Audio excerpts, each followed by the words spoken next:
नमस्कार, crime reporter TV news में आपका स्वागत है। मैं हूं अरुण गोयल। आइए नजर डालते हैं आज की खास खबर पर।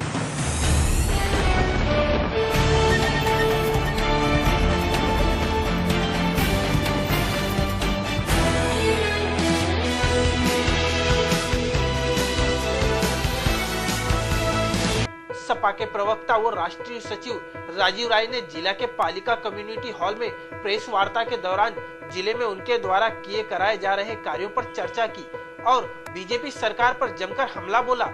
मौजूदा समय में चल रहे जेएनयू विवाद पर बोलते हुए सपा प्रवक्ता ने बीजेपी की ही राष्ट्रभक्ति पर सवाल खड़े कर दिए और कहा कि जो पार्टी गांधी और संविधान का विरोध कर रही है वो आज देशभक्ति का सर्टिफिकेट दे रही है।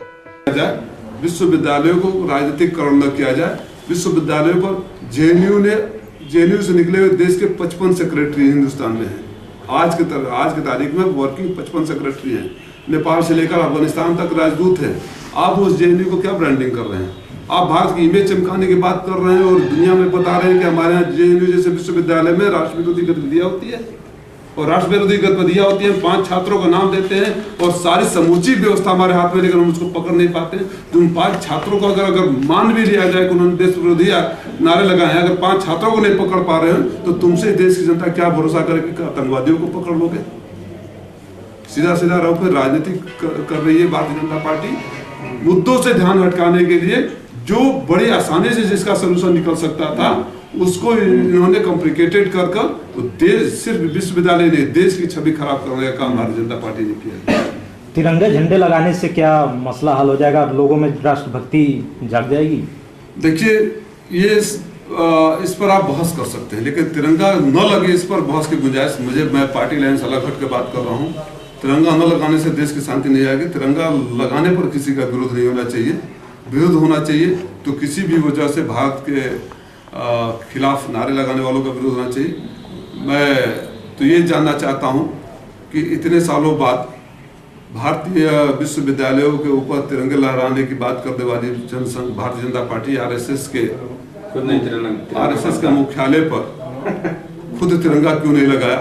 और मैं एक बात और आपके संज्ञान में लाना चाहता हूँ और मैं कोई भी बात तर्कविहीन नहीं करता।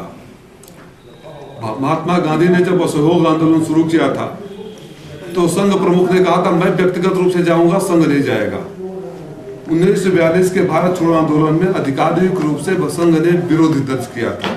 भारत छोड़ो आंदोलन का विरोध करने वाले, महात्मा गांधी का सहयोग आंदोलन में पार्टिसिपेट न करने वाले, आजादी के तत्काल बाद भारत संविधान को अरब महासागर में फेंकने की बात करने वाले, तिरंगे के साइज और कलर तक का विरोध करने वाले आज तिरंगे के नाम पर राष्ट्रभक्ति का सर्टिफिकेट देने का अधिकार रखते हो।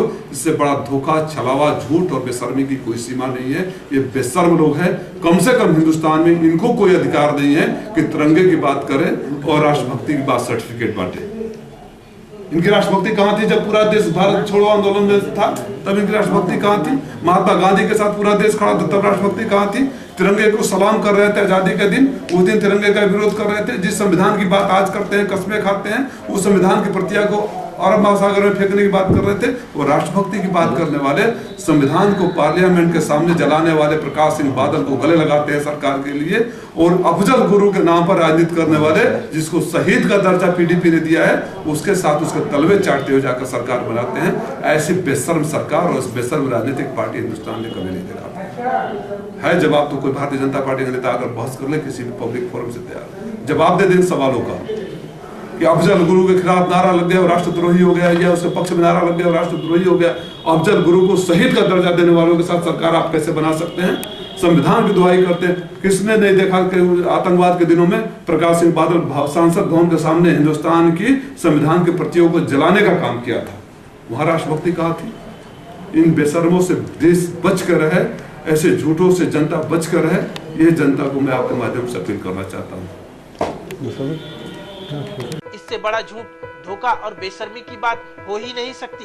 साथ ही सपा के प्रवक्ता व राष्ट्रीय सचिव राजीव राय ने यहां तक कह डाला कि भाजपा जैसी बेशर्म पार्टी और सरकार आज तक हिंदुस्तान ने नहीं देखी।